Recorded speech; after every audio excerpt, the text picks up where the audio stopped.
오늘은 누가복음 161번째 시간입니다. 빌라도가 내린 무죄 판결이라는 제목으로 누가복음 23장 1절에서 5절까지 말씀을 전하도록 하겠습니다. 우리 저번 시간을 통해서 예수님에 대해서 그 유대의 일종의 자체회라고 할 수 있는 사내들인 공의회가 유죄 판결을 내린 거를 봤죠. 예수님을 밤새 신문하고 유죄 판결을 내렸는데, 이제 다만 그들이 유죄 판결을 내렸다 하더라도 그들은 일종의 유대 자치회 같은 거라서 이 법적으로 구속을 하거나 아니면 사형을 내리거나 하는 공적인 어떤 공권력을 정식으로 갖고 있진 않았습니다. 그래서 당시 로마의 속국이었죠. 그러니까 그런 공권력은 기본적으로 로마에 있는 것이고, 그렇기 때문에 이 사내들인 공의회에서 로마에게 예수님을 넘기려고 하는 게 오늘 장면이거든요. 그럼 우리들이 잘 생각해 보면은 예수님을 넘기게 됐을 때 이들이 만약 로마에서 무죄로 풀어줄 수 있을 거다라고 생각을 했다면은 넘겨주기 쉽지 않았겠죠. 오늘 그 본디오 빌라도가 로마의 총독으로서, 그리고 또한 이 예수님의 판결을 내리는 사람으로서 등장하게 되는데, 우리가 그 대제사장 이제 안나스와 가야바가 나오지 않습니까? 잘 생각을 해보면은 이제 예수님에 대한 판단을 그들이 이미 내렸는데, 적어도 이 일을, 그러니까 예수님에 대한 죽음이죠, 이 일을 성공시키기 위해서 가장 가능성 있는 일들을 하려고 할 거란 말이죠.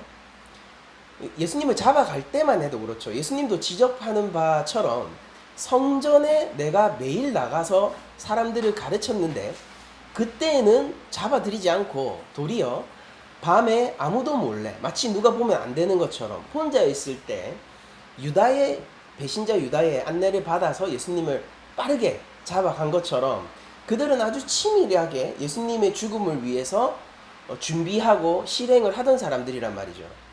그러니까 빌라도가 재밌게도 로마의 총독이기는 하지만은 이 유대의 대제사장 임명 권한을 가지고 있던 사람이에요.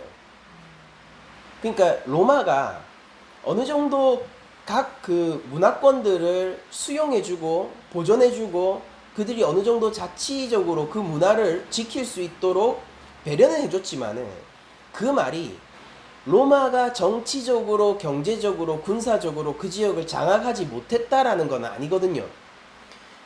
그래서 로마의 총독이 그 지방에 어떤 대제사장이 있으면은 대제사장을 임명시킬 권한도 가지고 있고요. 그래서 우리가 성경에 나오는 제사장 계열의 사람들 있잖아요. 그 반대가 바리새파거든요. 근데 사두개파라고 불리는 사람들은 성전을 중심으로 한 집단입니다. 그 위에는 당연히 대제사장을 중심으로 한 집단이고요. 근데 이 대제사장 집단은 기본적으로 친로마파예요. 그들은 부유하고요, 귀족적입니다. 바리새파는 훨씬 민족적이죠. 친유대적이에요. 그리고 민중지향적이고, 그리고 훨씬 율법을 중시하는. 그래서 사두개파는 성전과 제사를 중심으로 한 귀족적인 친로마파, 바리새파는 이제 민중지향적이고 율법 친화적인 훨씬 민족주의 운동의 학파, 뭐 이런 식으로 여러분들이 어느 정도 감을 잡으시면 될 것 같은데, 이 당시의 대제사장이 몇 년째 대제사장을 해오고 있었냐면은, 우리가 역사적 사료로 이건 얘기를 하는 겁니다. 당시 10년째, 예수님이 잡히던 당시에 10년째 대제사장직을 해오고 있었어요. 그러면은 이 대제사장직을 허락해 준 사람이 누구냐면 오늘 본문에 나오는 빌라도입니다. 그러니까 평소에 관계가 두터웠다는 얘기고, 그리고 서로 신뢰가 있다는 얘기예요. 그러니까 이 배경을 우리들이 먼저 생각을 해보자고요. 그리고 그런 상태에서 대제사장은 예수님을 로마의 총독 앞으로 끌고 가는 겁니다. 그러니까 이거 실패하기 굉장히 힘든 일이죠. 그러니까 무슨 얘기냐면은 여러분들 여기서 오늘날에도 그런 일들이 벌어지는데요. 대한민국에도 조금이라도 밉보인 사람이 털어서 먼지가 조금이라도 나면은 우리가 그 먼지를 통해 가지고 이 사람의 들보로 만드는 일을 해낼 수 있죠. 그러니까 이런 일들이 가능하단 말이에요. 어떤 차원에서는요, 공정한 법의 차원이 아니라 정치적인 차원에서는. 그러다 보니까 예수님이 만약에, 여러분들 이 배경을 이해하셨으면 좋겠는데, 예수님이 만약에 조금이라도라고 제가 얘기를 했어요. 조금이라도 걸릴 만한 게 있었고 털어서 먼지가 났으면요, 예수님은 이걸 가지고 십자가로 충분히 가셨을 겁니다. 오늘 본문이 우리에게 주는 굉장히 큰 의미 중 하나가 뭐냐면은, 이런 배경 위에서도 예수님은 로마에 의해서 무죄 선언을 받으셨다라는 거예요. 그러니까 이 대제사장이 앞서서 우리가 본 본문에 의하면은 분명히 예수님을 신성모독으로 죽이고 싶어 했죠. 그렇지 않습니까? 그런데 자기들이 사형을 집행해버리면 로마 공권력에 대한 직접적인 대항이 되는 거예요. 그리고 그런 공권력을 가지고 있지도 않고요. 그리고 몰래 처리하기에는요, 예수님은 이미 라이징 스타, 슈퍼스타, 이미 그 시대의 선지자입니다. 예수님을 싫어하는 사람조차도요, 그 예수님이 선지자여서 싫어했던 거예요. 그러니까 이걸 몰래 처리하기도 이 민중들을 생각할 때 쉽지 않은 상황이에요. 그래서 어쨌든 간에 그들이 예수님을 죽이려는 돌파구는, 그들이 찾아낸 최선의 방법은 무엇이냐면, 그리고 그게 제일 효율적이었죠. 그게 뭐냐면은 자신들이 평소에 두터운 신뢰를 가지고 많은 교류를 하고 있던 빌라도에게 맡기는 겁니다. 그리고 이때 당시에 신성 로마 제국에서는 이 신성 모독 때문에 사형을 내리지는 않았었기 때문에 예수님을 정치범으로 몰아서 그걸로 고소를 해서 사형을 내리려는 시도를 해요. 그래서 우리가 저번 시간에 봤던 예수님을 신문할 때 유죄를 추정하는 그 분위기와 정작 빌라도 앞에서 로마 앞에 예수님을 고발할 때 죄상이 다른 거예요. 그들이 발견한, 대제사장 계열이 발견한 죄는 신성모독이었고요. 실제로 로마에 걸 때는 정치범으로 걸었거든요. 오늘 본문 보시면은. 근데 정치범이라는 사실은 로마 스스로가 무죄다라고 선언을 내렸고요. 이 예수가 로마에 대항하고 로마를 넘기려는 그런 일종의 체게바라처럼 이런 혁명가예요. 이렇게 걸었는데 로마 입장에서 그게 아니던데 이렇게 해버린 거예요. 그럼 그거 무죄죠. 그러면은 예수님을 신성모독으로 걸었습니다. 그런데 예수님을 신성모독으로 그들 내부에서 걸었는데 그분이 정말로 하나님의 독생자면 그건 역시 무죄죠. 오히려 대제사장이 그걸 유죄라고 한 순간 그들이 진실의 대적자가 되는 거예요. 그리고 예수님은 자신이 하나님의 아들이자 독생자 예수라는 것을 죽은 지 사흘 만에 부활하시고 많은 사람에게 직접 모습을 드러내심으로 보여주셨습니다. 그러니까 예수님은 전방위적으로 성경에서 나와 유죄를 묻는 모든 장면에서 무죄 판결을 실질적으로 받고 계십니다. 누가가 이 예수님의 무죄 판결에 대해서 굉장히 관심이 많거든요. 그래서 오늘 본문은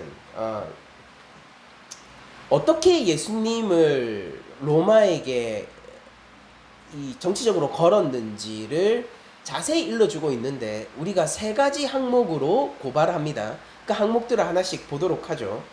자, 23장 1절을 보시면은 무리가 다 일어나 예수를 빌라도에게 끌고 갑니다. 그쵸? 그렇게 예수님을 이제 굉장히 흥분해서 무리가 다 일어나서 예수님을 끌고 가는 장면, 이런 것들이 굉장히 선동적이고 흥분해 있는 이런 뉘앙스가 느껴지죠. 그렇게 아주 강력한 기세로 예수님을 잡아다 로마 법정에 세우는 거예요. 지금 빌라도 앞에 끌고 가서. 그러면서 고발을 합니다.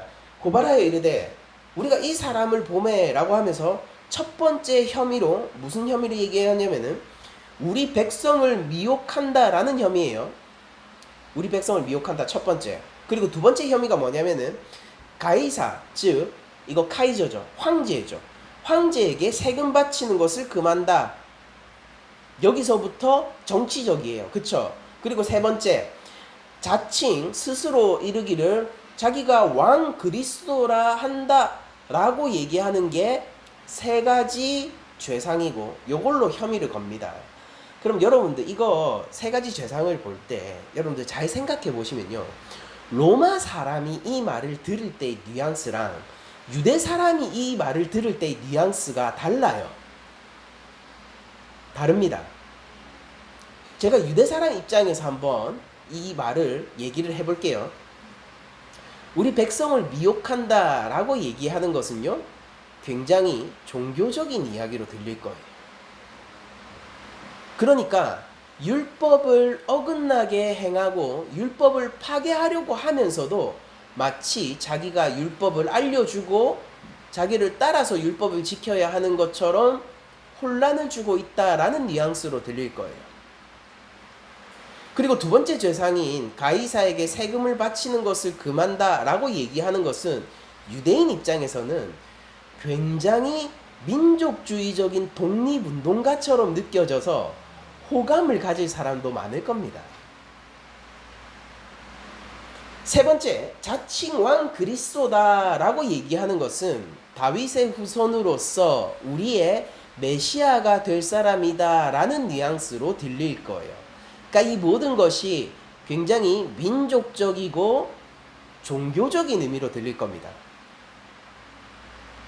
그런데 이게 로마 사람 입장에서 한번 로마 배경, 헬라 배경에 있는 사람이 이 말을 듣는다고 생각해 봅시다. 특히나 법정 앞에 끌고 온 죄인이다 라고 외치면서 이 사람이 혐의가 확실하고 죄상이 아주 악독하다 라고 얘기하면서 이 말을 듣고 있다면은, 헬라 배경의 재판관이 이 말을 듣고 있다면은 이 말은 완전히 정치적으로 오해되고 변질될 수 있는 애매모호한 표현들이 돼요. 첫 번째, 우리 백성을 미혹한다 라고 얘기하는 것은 백성들을 선동하여서 일종의 반항 세력,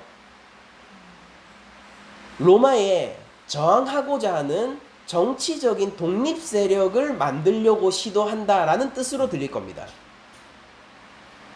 근데 예수님이 그러지 않았죠. 그러니까 여러분들 이 대제사장들이 어떤 식으로 예수님을 걸고 넘어지는지 저는 진짜 오늘 밝히고 싶은데, 이들이 너무나도 악독하고 교묘합니다. 그러니까 이 말은 모두 다요, 자기들이 평소 하던 말이에요. 그런데 로마 법정에 세우기 위해서 로마가 오해할 수 있는 뉘앙스로 전달하는 겁니다. 이 말이 전부 다 자기들이 평소 하던 말이라니까, 예수님에 대해서. 근데 그걸로 못 죽인다는 걸 스스로도 알고 있는 거예요. 그러면 안 죽이면 되잖아요. 맞잖아요. 이게 사형당할 죄가 아니라는 걸 스스로도 알고 있다면은 사형을 안 시켜야지 공의로운 거 아닙니까? 그게 정의로운 처사잖아요. 그런데 이 대제사장 무리는요, 평소에 하던 말을 약간 뉘앙스를 오해하게 해서 우리들은 거짓말 안 한 것처럼, 진짜 회칠한 무덤이죠. 여러분, 이게 회칠한 무덤이 아니면 뭡니까? 자기들은 의로운 고발을 한 것처럼 민중들도 속이고 또 로마도 속여서 예수님을 죽이기를 원했던 거예요. 그래서 백성들을 미혹한다라는 아주 애매모호한 표현으로 법정에 세웁니다. 자신과 평소에 친분이 있던 빌라도에게 말입니다. 자, 두 번째, 가이사에게 세금을 바치는 것을 금한다. 이거 완전히 거짓말이죠. 이거는 두 번째 항목은 완전 날조예요. 이걸 가지고 한번 예수님을 잡아 넘어뜨리게 하려고 한번 걸었어요. 그쵸? 누가복음에 이미 이 질문을 얘기를 했었단 말이에요. 우리가 그러면은 이거 가이사에게 세금을 바치는 것이 옳습니까? 옳지 않습니까? 라고 물었을 때 예수님의 대답은 무엇이었습니까? 가이사의 것은 가이사에게 세금 내라 이 말이에요. 하나님의 것은 하나님에게 뭡니까? 하나님 앞에 신실하라 이겁니다. 그러니까 이 속에서 예수님은 이미 가이사에게 세금을 바치는 것을 금하지 않으셨고 도리어 오히려 그 시스템 안에서 너희들이 할 일을 하고 하나님 앞에서 신실함으로 하라라는 것을 보여주셨음에도 불구하고 이들은 이 말을 넣음으로, 이 말을 넣은 근거는 뭐겠습니까? 그 논쟁을 한번 했다라는 거예요. 맞죠? 그 논쟁을 한번 했다라는 것 때문에 그 질문에 대해서 다루었다라는 점 때문에 그 질문을 찬성한 것으로 날조해서 던집니다. 자, 그러면은 애매모호한 백성을 미혹한다라는 혐의점 다음에 세금 내기를 거부한다라는 혐의점이 나오면은 여러분들은 이 맥락을 뭘로 읽으시겠어요? 정치범으로 읽죠. 그럼 앞에서 좀 애매모호해요. 백성을 미혹한다? 그게 무슨 뜻이야? 이거 정치적으로 민족 독립 세력을 규합해서 로마를 전복시키려고 한다? 혁명 세력. 이런 식으로 볼 거 아니에요.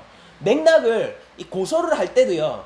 1, 2, 3번의 고소 내용이 치밀하게 오해하도록 뉘앙스가 다르게 전달되도록 자신들이 평소에 혐의를 하고 있던 것들이 로마에서는 정치적인 정치범으로 넘겨지도록 구성이 되어 있습니다. 그럼 마지막 세 번째 혐의는 무엇입니까? 자칭 왕 그리스도다라고 얘기를 합니다. 여러분들 이거 유대 사람들한테는 메시아로 여겨지죠. 이 사람은, 그럼 빌라도는 왕 그리스도다, 그냥 그리스도다 이렇게 얘기 안 해요. 왕 그리스도다라고 얘기를 해요. 그러면은 이 맥락 가운데 여러분은 뭘 느끼겠습니까? 아, 유대 지역의 독립. 그럼 로마와 싸워야 되죠. 헤롯 왕 폐위시켜야 되죠. 그리고 자기를 독립국으로 선언을 해야 됩니다. 맞죠? 다분히 군사적이고 정치적인 일이에요. 이렇게 걸었다고요. 근데 예수님은 정작 어땠습니까? 무리가 왔을 때 무리를 떠나시는 분이었어요. 예수님에게 이 기대를 가지고 실제 정치적이고 군사적이고 경제적인 메시아의 기대를 가지고 수많은 사람들이 예수님의 이적 앞에 몰려들었습니다. 그리고 이렇게 기대했죠. 당신이 이 새로운 이스라엘의 왕이 되주세요. 예수님은 그 자리를 떠나시는 분이에요. 그 자리를 떠나시는 분이었죠. 그러나 이들은요, 대제사장은요, 근데 예수님은 그 자리를 떠나면서 왕이다, 하나님 나라의 주인이다 라고, 안식일의 주인이다 이걸 외치셨는데 그 맥락을 빼놓은 채 새로운 맥락 위에 얹어서 왕 그리스도다 라고 스스로 말합니다 라고 얘기를 해요. 그러니까 빌라도는 예수님을 데려가서 신문할 때 누구로 확정짓고 신문을 하겠습니까? 정치범. 실제 십자가는 정치범이 주로 받던 처형 도구였습니다. 이 사람은 유대의 독립 세력 정치범인데 로마의 아주 강한 군사적인 반발을 할 수도 있고, 그리고 당시 로마의 유대 세력이라고 하는 거는요 굉장히 골치 아픈 사람들이에요. 왜냐면은 로마의 가장 동화되지 않는 민족이 어디였을 것 같습니까? 딱 봐도 여러분들 그러니까 느낌이 오죠? 그러니까 로마 제국의 시민임을 자랑스러워하지 않았을 단 한 민족이 있으면 그게 어떤 민족이었겠습니까? 유대 민족이에요. 그러니까 반골 기질이 엄청 강한 민족이라서 로마 입장에서 되게 신경 쓰여요. 심지어 얘네들은요, 한 지역에 모여서 사는 것으로 만족하지 않고요, 곳곳에 퍼져서 디아스포라를 만들었는데, 만약 이 예루살렘 본토에서 반란이 일어나잖아요. 걔네들은요 거기에 있지도 않으면서 그 소식을 들으면은 같이 봉기할 애들이거든요. 그러니까 엄청 골치 아파요. 로마가 당연히 이 유대민족을 누르는 일을 왜 못하겠습니까? 왜 못하겠습니까? 밟고도 남죠. 근데 여러분,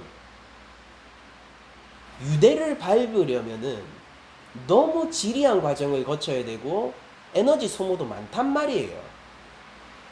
거대한 국경을 가지고 있는 로마는 국경 수비도 해야 되고요. 당시 로마 입장에서는 군대가 곧 일반 치안을 담당하는 경찰의 역할까지 겸하고 있었습니다. 그래서 군인은 우리가 생각하는 군인 플러스 경찰이라고 생각하셔야 돼요. 로마 시대의 군인은. 근데 그 군인들의 수가 아무리 많다 하더라도요. 국경 수비, 그리고 로마는 여전히 국경에서 산발적인 전투들이 계속 있었거든요. 그리고 또 더 나아가서 때에 따라서는 정복 전쟁을 벌이기도 하고, 그리고 뭐 문제가 로마에 그 유대인만 있겠습니까? 로마 전역에서 치안적인 문제들이 일어나고 그걸 자기들이 감당해야 되는데, 유대 애들이 봉기하면은 산발적으로 원래 거대한 덩어리보다 치우기 어려운 게 뭐예요? 점조직이죠.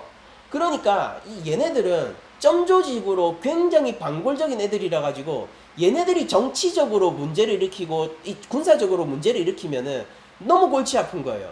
그러니까 유대를 잘 다스려야 돼. 그게 로마의 실제 정치적인 과제 중에 하나였습니다. 그러니까 굉장히 껄끄러운 민족이었단 말이에요. 그런데 여기서 정치범이 왔대요. 그리고 이 사람이 굉장히 가망성 있는 정치범이래요. 그러니까 빌라도 입장에서도 이게 어떤 사안입니까? 매우 신중해져야 되는 사안이에요. 그리고 이게 정말로 그렇잖아요.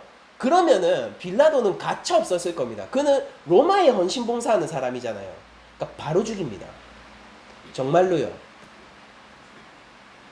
다른 민족의 문제와 유대 민족의 문제는 또 사실은 맥락이 좀 달라요. 당시 로마 입장에서 보면은.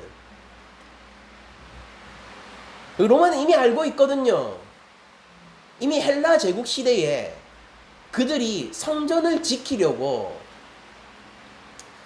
모든 제사장들이 나와서 우리 베고 가세요 했을 때 정말로 목 다 베기 전까지 단 한 명도 도망치지 않았던 사건을 알고 있거든요. 그리고 나서 마침내 성전을 한번 파괴했을 때 그 유대 애들이 눈이 뒤집어져서 어떻게 끝까지 독립운동을 해서 자치령을 회복했는지 기억하고 있거든요. 로마는 헬라 배경의 민족이잖아요. 그러니까 알고 있단 말이에요. 그리고 예수님 이전에도 몇 번의 산발적인 메시아 운동을 통해서 이미 골머리를 썩힌 적이 있거든요. 근데 예수님이 제일 유력한 정치범이래요. 대제사장이 보증을 한대요. 털어서 먼지 나면 어떻게 됩니까? 씨앗을 여러분 같으면 살려놓겠습니까? 조금이라도 미심적인 영역이 있으면은 여러분들이 로마에 헌신하고 있는 로마의 총독이라면은 과연 이 사안을 쉽게 넘어가겠냔 말이에요. 그러니까 우리가 생각하는 것보다 예수님이 빌라도, 즉 로마의 법정 앞에 섰을 때의 이 맥락은 훨씬 엄중하고요, 무겁고요, 치명적이에요. 그리고 예수님은 여기서 무죄 판결을 받으신 거예요. 보도록 합시다. 여기 어떻게 걷는지 3절을 보면은 빌라도가 이렇게 예수님에게 물어봅니다. 네가 유대인의 왕이냐? 여러분들 이제 이 유대인의 왕이냐라는 질문이 내포하고 있는 빌라도의 맥락을 아시겠죠? 빌라도가 유대인의 왕이냐라고 물었을 때 이 유대인의 왕이냐라는 단어가 감싸고 있는 그 의미들을 이제 여러분들 아시잖아요. 그런데 예수님이 여기에 대해서 어떻게 대답하시냐면은 대답하여 이르시되 네 말이 옳도다 라고 대답하세요. 내가 유대인의 왕이다 라고 대답하십니다. 그러면은 우리가 당연히 네 말이 옳도다 했을 때 다음에 이제 보면은 빌라도가 이렇게 얘기하죠. 빌라도가 대제사장들과 무리에게 이르되 이 기세 좋게 온 사람들이요, 다 일어나서 온 사람들이에요. 이 사람들한테 이렇게 얘기합니다. 내가 보는 이 사람은 죄가 없다 이렇게 얘기를 합니다. 그럼 여러분들 이 행간을 읽으셔야 돼요. 그러니까 성경이 많은 말을 시시콜콜 해주지 않습니다. 행간을 읽어야 된단 말이에요. 굉장히 압축적인 언어를 구사하는 게 성경의 언어거든요. 행간이 뭐냐면은, 자, 네가 우리 로마를 상대로 해서 정치적이고 군사적인 반란을 일으키려는 혁명가로서의 왕이냐라고 할 때 예수님은 아니, 나는 이미 그들의 왕으로서 그들은 내 백성이다 라고 얘기를 한 거예요.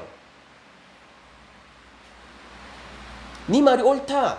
난 유대인의 왕이다. 그런데 나는 정치적인 왕이 아니고 군사적인 왕이 아니고 도리어 그들이 가지고 있는 율법과 성전을 중심으로 한 종교적인 왕이다 라고 얘기를 한 겁니다.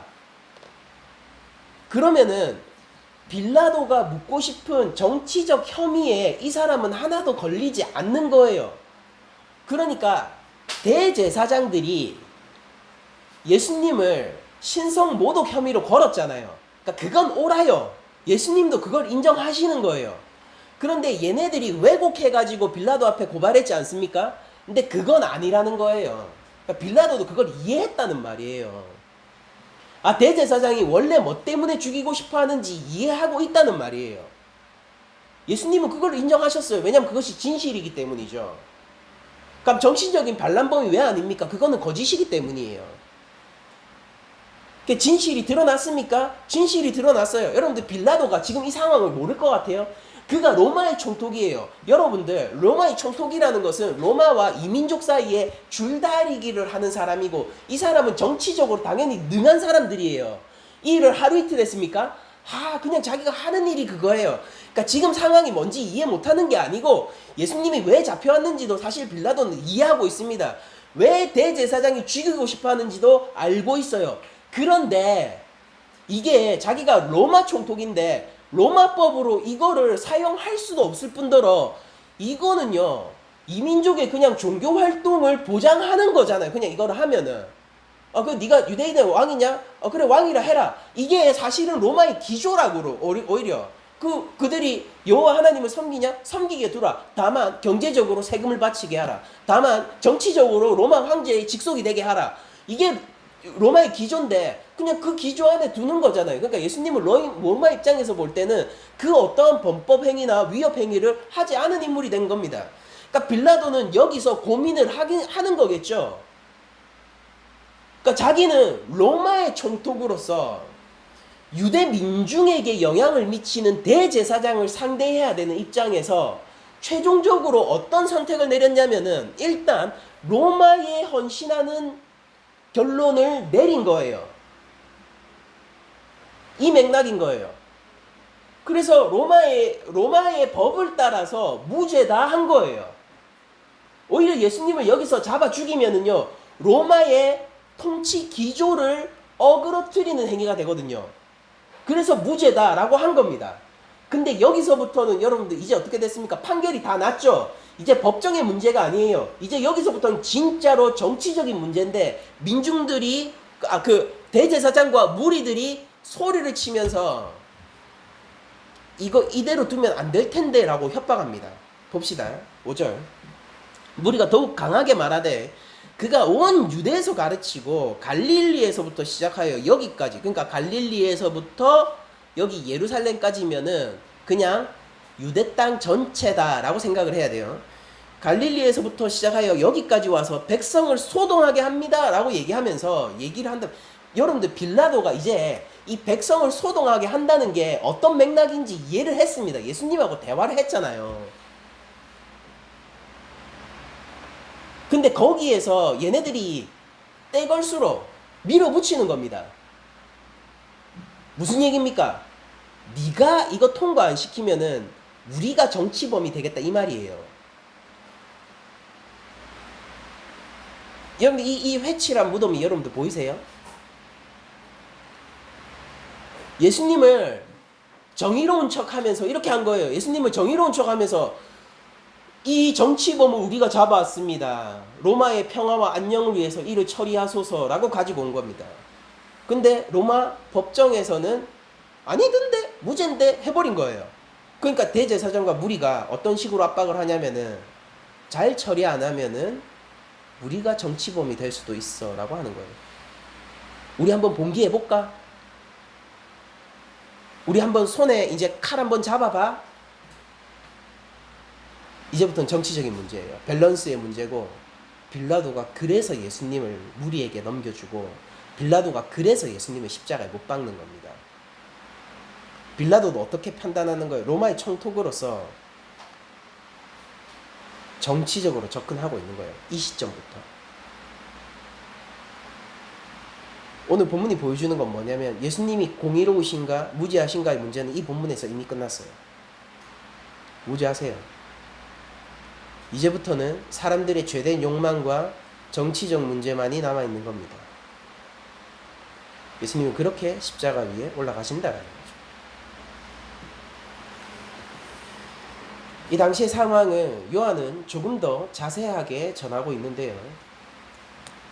우리가 누가복음을 다루기 때문에 누가복음의 본문적인 이해를 했지만은 제가 조금 더 정보적인 것들을 드리기 위해서 요한복음을 조금 인용하자면은 요한복음 18장 33절입니다. 이에 빌라도가 다시 관정에 들어가 예수를 불러 이르되 네가 유대인의 왕이냐? 예수께서 대답하시되 이는 네가 스스로 하는 말이냐? 다른 사람들이 나에 대하여 내게 한 말이냐? 그러니까 네가 스스로 유대인 왕이라고 물어보느냐? 아니면 다른 사람들이 너한테 내가 유대인의 왕이다 라고 얘기를 한 거냐? 이렇게 물어보세요. 그러니까 여러분들 이제 아시겠죠? 빌라도가 얘기하고 있던 유대인의 왕과 그에게 유대인의 왕이라고 얘기했던 그 대제사장 무리가 가지고 있는 유대인의 왕의 뉘앙스가 다르잖아요. 그래서 예수님이 이렇게 물어보시는 거예요. 둘 중에 뭐냐? 이렇게 물어보는 거예요. 빌라도가 대답하되 내가 유대인이냐? 네 나라 사람들과 대제사장들이 너를 내게 넘겼으니 네가 무엇을 하였느냐? 이렇게 물어봅니다. 그러니까 뭐라고 얘기하냐면 그 둘 중에 뭐냐라고 하니까 빌라도가 이렇게 얘기하는 거예요. 그 둘 중에 뭐? 그거 내가 어떻게 하노? 그냥 얘기해봐. 네가 뭐 했는데? 이걸 물어본 거죠. 예수께서 대답하시되 왕이라는 말을 이런 식으로 표현하세요. 내 나라는 이 세상에 속한 것이 아니니라. 이미 끝났죠. 내 나라는 이 세상에 속한 것이 아니니라. 만일 내 나라가 이 세상에 속한 것이었다면 내 종들이 싸워 나로 유대인들에게 넘겨지지 않게 하였으리라. 이제 내 나라는 여기에 속한 것이 아니니라. 빌라도가 이르되 그러면 네가 왕이 아니냐? 예수께서 대답하시되, 그러니까 빌라도는 끝까지 이거 정치적인 입장에서 왕이냐 아니냐 계속 묻고 있죠. 근데 나는 이 세상 나라에 속한 왕이 아니야 라고 하니까 그럼 네가 왕이 아니야? 약간 혼란스러워하고 확인하는 질문합니다. 빌라도가. 그럼 네가 왕이 아니야? 예수께서 대답하시되 네 말과 같이 내가 왕이니라. 그러니까 누가복음에는 지금 이 대답이 나와 있고 중간에 과정이 생략되어서 행간으로 읽도록 되어 있죠. 근데 요한복음은 좀 자세하게 전한단 말이에요. 내가 왕이다. 왕 아니냐? 내가 왕이다. 예수님이 이렇게 얘기하신 거예요. 내가 왕이니라. 내가 이를 위하여 태어났으며 이를 위하여 세상에 왔나니 곧 진리에 대하여 증언하려 함이니라. 무릇 진리에 속한 자는 내 음성을 듣느니라 하시되 빌라도가 이르되 진리가 무엇이냐 하더라 라고 하고 뒷이야기를 전하지 않고 끊습니다. 그러고 나서 이 말을 하고 다시 유대인들에게 나가서 이르되 나는 그에게서 아무 죄도 찾지 못하였노라 라고 얘기를 합니다. 그리고 요한복음은 그 뒷배경을 이 소란한 이 모습 있잖아요. 오늘 누가복음의 소란한 이 모습을 또 조금 더 자세하게 전해주는데 그게 이거예요. 6월절이면 내가 너희에게 한 사람을 놓아주는 전례가 있으니 그러면 너희는 내가 유대인의 왕을 너희에게 놓아주기를 원하느냐 하니 그들이 또 소리질러 이르되 이 사람이 아니라 바라바라 하니 바라바는 강도였더라 라고 전하고 있습니다. 그러니까 실제 범법자를 놓아주고 무죄한 자를 잡아 넣으라는 명령을 요구하고 있는 것입니다. 빌라도는 정말로 이 상황을 이해하고 있어요. 그리고 이 상황 속에서 로마의 총독으로서 아주 현명하고 효율적으로 진행을 했기 때문에 예수님을 십자가 위에 못 박았던 겁니다. 여러분들 여기서 느껴지는 예수님이 십자가 위로 가기까지에 느껴지는 여러분들 여러 가지 죄악들이 우리가 생각되는 것보다 훨씬 깊어요. 오늘 우리가 세상을 바라보면서 힘의 논리와 정치의 논리로 인해서 벌어지는 수많은 부당한 일을 보게 되잖아요. 그러니까 그냥 이 세상 시스템 자체의 문제예요. 여러분들 국가와 국가 간에 얼마나 억울한 일들이 많이 벌어집니까? 강대국은요 무리한 일을 행할 수가 있고요. 약소국은요 거기에 끌려가게 되죠. 여러분들 국제사회를 지배하는 것은 법입니까? 실리죠.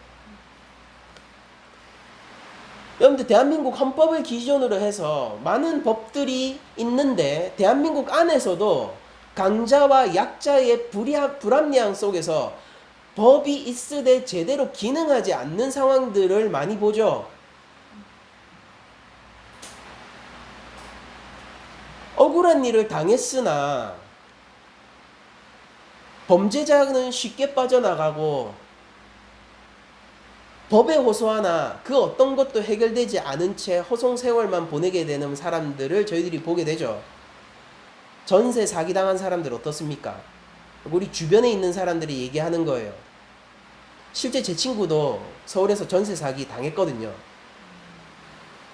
그 사람들은 어떻냔 말이에요. 수많은 사기 피해자들 어떻냔 말이에요. 몇십억, 몇백억을 사기치고 난 다음에 그리고 감옥 들어가서 4년 살다 나온 거예요. 그리고 돈 없다 이래버리는 거예요. 법은 돌려줄 것을 호소하지만 그게 실현됩니까? 안 돼요. 그들은 이미 돈을 빼돌렸기 때문이에요.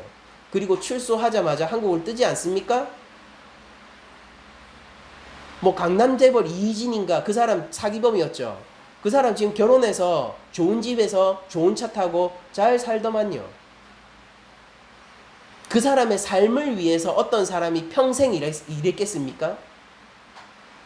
그 이진이라는 사기꾼이 잘 살라고 그가 좋은 것 먹고 좋은 것 입으라고 한 가정의 부모가 열심히 일하고 재산을 모아 거기에 투자했겠냔 말이에요. 예수님은 십자가로 몰고 간 것은요, 대제사장의 악이나 빌라도의 판결 정도가 아니라 이 세상을 감싸고 있는 악의에 가득 찬 이 인간의 죄악들, 통제될 수 없고 제자리를 찾을 수 없는 이 인간의 죄악들이 근저의 맥락으로 깔려 있단 말입니다. 본디 이것이 대제사장의 개인적인 책임이었다라고 한다면은 여기서 멈춰졌어야 돼요. 막을 수 있었다고요. 로마 법정 차원에서 무죄 판결을 이미 내렸지 않습니까? 빌라도 입장에서 예수는요, 골치 아픈 종교적 광신도에 불과할 뿐이에요. 그러나 예수님이 로마의 법정에서 무죄를 받고 최고형에 해당하는 십자가로 끌려갔다는 것은요, 우리에게 많은 보이지 않지나 암시되고 있는 많은 우리 인간 세상의 죄악을 깔고 있습니다. 예수님을 십자가로 몰고 간 것은 누구입니까? 여러분들, 우리가 이 세상에서 거짓말하고 정의를 떠나서 행하고 하나님의 말씀이 이 땅에서 실현되는 것보다 나의 개인적인 이익을 우선시한 경험이 한 번이라도 있다면 그게 예수님을 십자가로 끌고 간 그 길 위에 우리가 한 번 섰다라는 것이고, 하나님의 독생자를 죽인 일에 그 길 위에 우리가 한 번이라도 섰다면 이건 성부 하나님 입장에서 쉽게 다룰 일은 아니라는 걸 알아야 됩니다.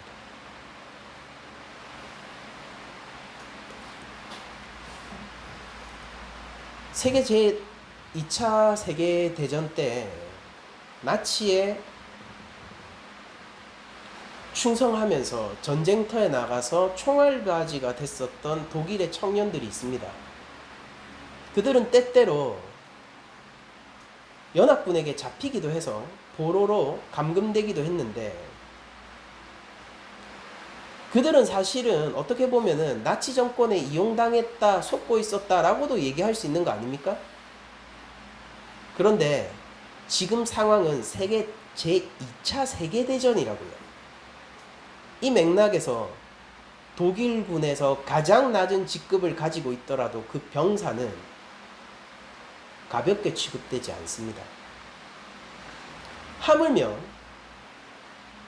하나님의 독생자 주 예수 그리스도를 죽이고 있는 이 세상의 악의와 이 길 위에 우리가 조금이라도 발을 들인 적이 있다면 그것이 아무리 낮은 계급의 병사라 할지라도 결코 가벼이 취급을 받을 수는 없을 거예요. 예수님은 무죄하세요. 그리고 우리가 이렇게 고백해야 합니다. 그러니까 주께서 죽으셨는데 그 십자가는 내 죄 때문이다. 더 나아가서 우리는 예수님을 십자가에 못 박는 길 위에 서본 적이 있는 사람들인 거예요. 모든 사람이 말입니다. 이건 수동적으로 속은 사람이 아니라 적극적으로 참여한 사람들이라는 거예요. 감상적인 이야기를 하는 게 아니라 법적인 논리를 얘기하는 겁니다. 여기 있는 빌라도는 어떻습니까? 법적인 길을 가요? 정치적인 길을 갖고 불의한 길을 가고 균형을 찾기를 원했어요. 그 결과 그는 자신의 이름을 사도신경 속에 새기고 예수님에게 최종 판결을 한 사람으로서 널리 기억되게 되었습니다. 빌라도는 예수님이 실제 십자가 위에 돌아가실 때에 손을 씻으면서 이 피가 너희 민족에게 돌아갈 거다. 나는 상관없다. 라고 했지만은 실제 상관없습니까? 실제 상관없냔 말이에요. 성부 하나님의 영광과 거룩하심을 기억할 때에 빌라도는 결코 가벼이 취급받을 수 없을 거예요. 빌라도가 우리 인류의 죄악을 한번 막을 수 있었어요? 최악의 죄악이거든요. 옆 사람을 속이거나 옆 사람에게 사기치는 정도가 아니에요. 하나님이 형상을 모독하는 정도가 아니에요. 하나님을 죽이는 일에 동참하는 일을 한번 막을 수 있었단 말이에요. 그가 내어줬습니다. 이 책임이 가볍습니까?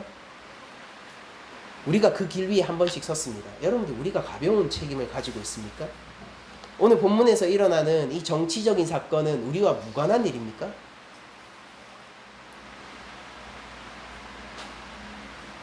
예수님은 그러나 그를 십자가에 몰고 간 우리를 위하여 십자가로 끌려가셨습니다. 예수님은 우리의 이 적극적인 죄를 품어주시기 위하여서 끌려가셨어요. 누구든지 주 예수 그리스도의 이름을 믿으면은 영생을 얻고 구원을 받습니다. 여러분들 이 사랑은 결코 작은 사랑이 아닙니다. 누구든지 주 예수 그리스도의 이름을 믿으면은 그의 제자가 되고 하나님의 자녀가 되는 권세가 주어집니다. 그분이 살리신 게 누구냐면 죄인이란 말이에요. 죄인이라고 얘기할 때 이 말은 가벼운 말이 아니란 말이에요. 여러분들 나치의 장당들을 보면서 우리는 어떤 마음을 품습니까? 그보다 간악한 것이 하나님 앞에서의 우리입니다. 우리가 회개치 않고 하나님께로 돌아가지 않고 주 예수 그리스도를 붙들지 않으면은 결국 하나님 앞에 서게 된 그날 우리는 그 어떤 것으로도 이 죄악을 가릴 수 없고 회피할 수 없을 거란 말이에요. 빌라도가 내린 무죄 판결은 우리에게 많은 것을 시사합니다. 예수님은 무죄하셨어요. 그러니까 무죄하신 그분이 십자가 위에 죽으신 것은 우리의 죄 때문인데 그분이 무죄하심으로 그분은 거기에서 죄와 사망 말입니다. 바로 그 죄와 사망 그리고 그 하나님이 내려주시는 영벌 가운데서 구원받을 수 있는 유일한 존재란 말이에요. 게헨나에 던져지더라도 공의로우신 하나님이 무죄한 자를 게헨나에 던질 수 없지 않습니까?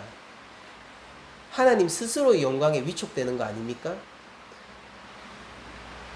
하나님 스스로의 공의가 하나님 손에 의해서 무너지진 않을 거 아니에요. 하나님의 영발 가운데 예수가 던져진다 하더라도 예수님은 당연히 구원받아야 하는 거 아니에요? 예수님은 하나님의 손에 의해서 짓 이겨지고 스스로 고백하신 바 버림을 당했습니다. 그리고 우리가 기억해야 될 것은 우리는 그 이전에 이미 버림당하고 있었다는 사실이에요. 예수님이 십자가 위에서 하나님의 손에 의해 버림당하셨다라는 것은 돌려 얘기하자면은 예수님께서 스스로 무죄한 상태로 우리가 있는 곳으로 던져지셨다라는 얘기가 되는 것입니다. 거기에서 그리스도와 한 몸을 이루고 믿음으로 그리스도와 연합한 교회는 어떤 운명을 맞이하게 될까요? 하나님의 영광에 호소할게요. 하나님이 자신의 영광을 스스로 해칠 수 있는 분입니까? 하나님이 스스로 이 공의를 자기 손으로 무너뜨릴 수 있는 분이세요? 예수님의 말처럼 율법이 단 하나라도 땅에 떨어지는 법이 있습니까? 자, 이제 이 죄인 가운데 서신 예수 그리스도를 우리가 붙들어 봅시다. 죄인 가운데 서셔서 우리가 그 죽이는 길에 동참했는데 도리어 원수를 사랑한 같이 우리를 사랑하셔서 우리를 품고 영원히 하나 되어서 우리를 한 몸으로 품으신 우리 머리 대신 예수 그리스도를 바라봅시다. 이제 우리 성부 하나님이 우리를 어떻게 대하겠냔 말이에요. 우리가 죄와 사망의 권세에서 극복되지 않을 이유가 뭐가 있냔 말이에요. 우리가 예수 그리스도를 죽였으나 이 죽인 죄악 가운데에서도 예수 그리스도를 붙들고 그 믿음을 추구하게 될 때 우리들에게 내려지는 영생이라는 것은 주께서 받으실 영생을 함께 받는 영생이 아니겠냐 이 말입니다. 그러니까 여기서 받아진 무죄 판결은 여러 가지 면에서 우리에게 굉장히 기쁜 소식인 거예요. 예수님은 단순히 하나님 앞에서 무죄다만을 판결받는 것이 아니라 대제사장들의 혐의에 의해서도 무죄 판결을 받았고요. 그분은 실제 하나님의 아들이라서 그래요. 그걸로 걸어서 죽이는 거는 자기들이 악독한 겁니다. 그러니까 대제사장에 의해서도 무죄 판결을 받았고 이 세상의 법정에서도 무죄 판결을 받으셨습니다. 예수님이 털어서 먼지가 안 났단 말이에요. 여러분들 맥락을 아시잖아요. 빌라도가 조금이라도 미심쩍은 부분이 있었으면 예수님은 정말로 걸렸습니다. 1차적으로 무죄 판결이 내려진 이유는 예수님은 털어서 먼지가 안 나는 거예요. 그리고 예수님은 로마의 법정에서 그랬던 것처럼 하나님의 법정 앞에서도 털어도 먼지 안 나는 상태라는 겁니다. 예수님은 세상에 의해서 무죄 선언을 받았고요. 그를 배신하고 판 유다의 입을 통해서도 무죄 선언을 받았어요. 유다가 나중에 가서 이렇게 얘기한단 말이에요. 자신이 받은 은삼식을 던지면서 저 사람 무죄하니까 이제 풀어줘. 이제 그만해. 멈춰. 내가 되돌릴 수 없는 일을 저지른 것 같아. 내가 이 길을 되돌리고 싶어. 라고 얘기하면서 은삼식을 다시 던졌단 말이에요. 그러니까 뭐라고 합니까? 네가 준 거 이제 네 거니까 네가 알아서 하고 우리는 이 길을 가련다 하고 십자가가 행해지지 않습니까? 그리고 유다가 자살하잖아요. 그러니까 예수님이 무죄하시단 말이에요. 그건 너희들이 하는 얘기지. 그러니까 객관적으로 법정에서도 무죄하시단 말이에요.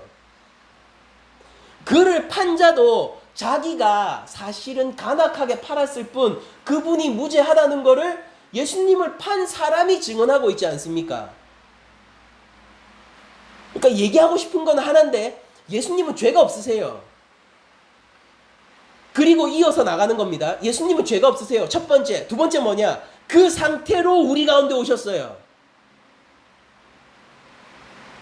자, 이제 우리에게 복된 소식이 울려 퍼져지는데 무죄하신 그분이 우리 가운데 오심으로 우리가 그분을 붙들고 그 예수 그리스도의 이름을 믿으면은 이제 우리에게 영생이 주어지고 하나님의 자녀되는 권세가 주어집니다. 이 길이에요. 우리가 살아났단 말이에요. 이게 우리의 영원한 찬양 제목이고 이게 우리 영원한 하나님 앞에서 예배의 근거가 될 거란 말이에요. 그러니까 이게 교회란 말이에요. 이 깃틀 위에 서 있는 것이 교회란 말입니다. 복음이 작습니까? 복음이 힘이 없습니까? 아니란 말이죠. 복음은 말 그대로 기쁜 복된 소식이잖아요. 복음, 복된 음성, 복음, 영어로도 굿뉴스, 유앙겔리안. 여러분들 이 모든 것이 얼마나 복된 소식이고 기쁜 소식입니까? 그분이 오셨단 말이요. 여기 오셨단 말이요. 여기에 이제 우리가 그분을 믿으면은 영원한 생명을 얻는단 말입니다. 여기에 붙들려서 삶을 살아가는 것은 참으로 복된 일입니다. 이 사건에 기대어서 바로 이 사건 위에서 내 삶을 꾸려간다는 것은요, 이 세상이 알 수 없는 만족감과 평안 가운데서 내 삶을 꾸려간다는 뜻이 되는 거예요. 그러니까 주께서는 무죄하세요. 예수님 죄가 없으시단 말이에요. 인간이 돼서 오신 그분이 죄가 없으시단 말이에요. 첫 아담은 실패했습니다. 그는 에덴 동산을, 여러분들 에덴 동산마저도 버티지 못했어요. 그 정도도 버티지 못했어요. 우리 아담 공동체는 그 길 위에 서 있습니다. 우리 아담 공동체는 대제사장의 길 위에 한 번이라도 발을 들인 적이 있고 빌라도의 길 위에 단 한 번이라도 발을 들인 적이 있단 말이에요.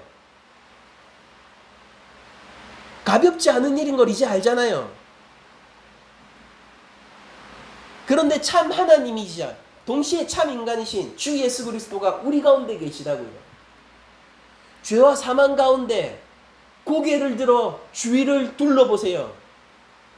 죄와 사망이 내 삶을 덮치고 있다라고 느껴질 때 고개를 들어 주위를 둘러보세요. 주께서 나를 바라보시고 계실 거란 말입니다. 거기 왜 그분이 있냐고요? 성부가 가라 명령했고 주께서 순종하셨기 때문이에요. 죄인들이 마땅히 받아야 할 그 영벌의 현장에 왜 우리 주께서 계시냐고요? 주께서는 원수를 사랑하시기 때문입니다. 우리가 그 원수고요. 우리는 회개하여 예수님을 붙듭니다. 우리는 죄가 많으나 주께서는 그러지 않기 때문입니다. 우리는 죽을 수밖에 없으나 주께서는 무죄하심으로 죄와 사망을 이기실 것이기 때문입니다. 아니, 이미 이기셨죠. 역사 가운데 2000년 전 섰던 십자가는 단순히 위대한 종교인의 처형 장면이 아니라 인류 역사의 유일한 희망의 장소입니다. 그 장소에서 드러난 것은 우리 아담 공동체가 어디까지 타락할 수 있고 하나님 앞에 왜 버림을 받을 수밖에 없는가를 증명하는 장소이기도 하면서 동시에 그 장소에서 무릎 꿇고 회개하고 주 예수를 붙들어야만 이 죄악을 벗어날 수 있는 유일한 희망의 장소이기도 합니다. 내가 주 예수 그리스도의 십자가를 안다라고 하면서 우리의 죄악에 대해서 모른다는 것은 십자가를 모른다는 뜻이에요. 주께서 나를 구원하셨다라고 외치며 십자가의 은혜가 나를 덮쳤다라고 얘기하면서도 나의 죄악에 대해서 하나님께 회개할 수 없다면 그건 십자가를 모르는 거예요. 그는 십자가 은혜를 받은 적이 없습니다. 십자가는 인류의 죄악의 최고점에서 소망으로 다가오기 때문입니다. 우리가 한 주간 예수님의 이름을 높이기로 해요. 예수님의 영광을 우리들이 붙들고 가기로 합니다. 그냥 하는 소리 말고요. 하나님 내 삶 가운데 필요 조건으로 이용하는 거 말고요. 실용적인 차원에서 종교를 믿으면 참 좋아. 마음도 편안해지고 그런 거 말고요. 하나님 믿으면 하나님 위대하셔서 내 삶 속에서 여러 가지 일을 해주실 수 있을 거야. 도깨비 방망입니까? 하나님이? 금나와라 뚝딱 하면 나오는 그런 분이 하나님이에요? 그게 아니라 우리가 주님을 따라가야죠. 주께서 길을 가리키시고 우리가 그 길을 따라가야죠. 우리가 순종해야죠. 어디까지 순종해야 됩니까? 주께서 성부에게 순종하신 것만큼 우리가 순종해야죠.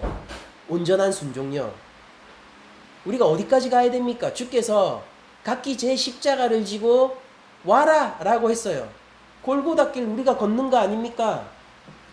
자기를 부인하고 이제 내가 죽고 그리스도만으로 사는 삶을 그냥 살면 되는 거잖아요. 모든 게 너무나도 심플하고 간단한 논리 위에서 펼쳐지는 거지 않습니까? 그러나 우리의 욕심이 그 길을 막고 우리의 욕망이 눈을 가리우고 그 십자가를 보지 못하게 하고 입으로만 십자가를 외치게 하는 거예요. 예수를 믿습니다. 십자가는 복됩니다. 그 복의 의미가 그렇게 얕을 수가 없어요. 분명히 찬송을 우리가 부를 때 하늘을 두루마기 삼고 바다를 먹물 삼아도 하나님의 그 사랑과 한량없는 은혜를 기록할 수 없다라고 우리가 분명히 예배 시간에 찬양해놓고 십자가는 복됩니다 라고 얘기할 때 그 복은 그냥 얕은 그냥 개울물 같은 그런 복을 얘기하고 있단 말이에요. 요한복음에서 하나님의 독생자 대신 우리의 구주 대신 예수님이 직접 증언하신 것처럼 주님은 우리의 왕이신데 그 나라는 이 땅에 속한 것이 아닙니다.